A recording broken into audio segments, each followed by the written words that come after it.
I am the president and CEO of Partnership for Strong Families.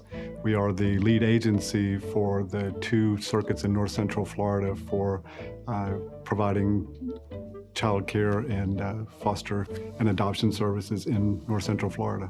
So we have a contract with the Department of Children and Families to do that work. Our responsibility picks up from the point that the Department of Children and Families investigators are finished with the case. So when a child has been removed or when the investigation is going to be done, then we take over the case from that point to manage all of the services. I'm an attorney.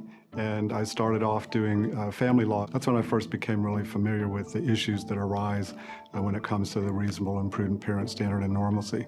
And essentially what became apparent is that we would have families where children were placed with them, and those children were not allowed to do normal activities, meaning that their friends would be able to go spend the night with other friends. They could go on field trips and do those kind of things, and the children in foster care were not able to do that because the foster parents were concerned that something might happen or that they needed to get permission from the court or someone else to be able to let a child go. Literally, for a child to be able to go spend the night, we would tell them, we meaning the state of Florida, you need to get a home study done or a background screen done on the person that they're going to go spend the night with. I mean, and that it just inhibits any kind of normal activity.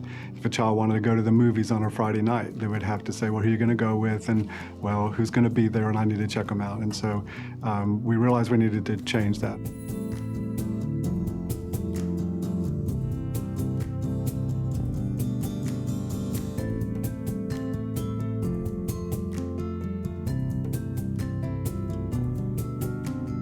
It became clear that we needed to make a statutory change to try to implement the reasonable and prudent parent standard.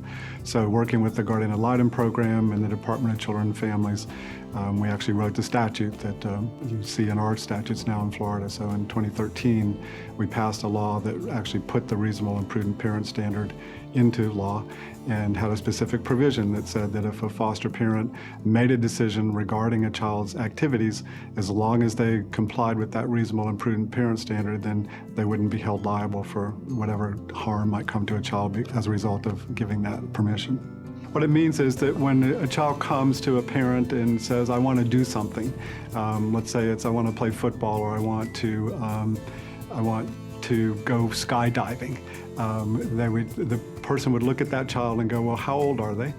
What is their responsibility? Do they have the cognitive and just processing ability to make good decisions in that activity?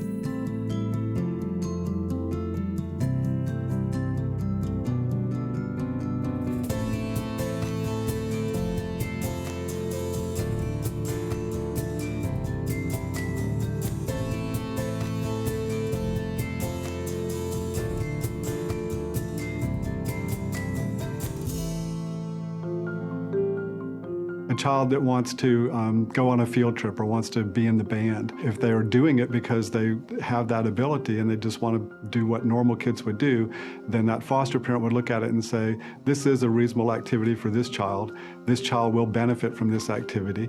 It is something that's consistent with what their current maturity level is, and so I should let them do it. And we also have what's known as the Quality Parenting Initiative in Florida, and that is a national effort. And it'll give you some guidance on how to have those conversations. And so what we do is with our foster parents that are coming through, when we train them, that Quality Parenting Initiative, the Reasonable and Prudent Parent Standard, is put in there. So we have the curriculum that builds that into it, and we can share that with people if they want. From where I sit in my current position, one of the issues that comes up frequently is liability. So when I look at it, and sometimes the issues will rise up to me, and I have to make a call to say, okay, is this a decision that I can make? Is it something that a case manager can make? Is it something that we need to go to court? What I'd like to tell people is, if they were young kids, what would you do? If that was your child, how are you going to approach that particular situation? Look at the child, look at what the activity is, and make that determination to say, you know what, the benefit to the child outweighs any potential risk here from the standpoint of administration or leadership of those people. Give them the ability and empower them to be able to make the right decisions, and everything will work out.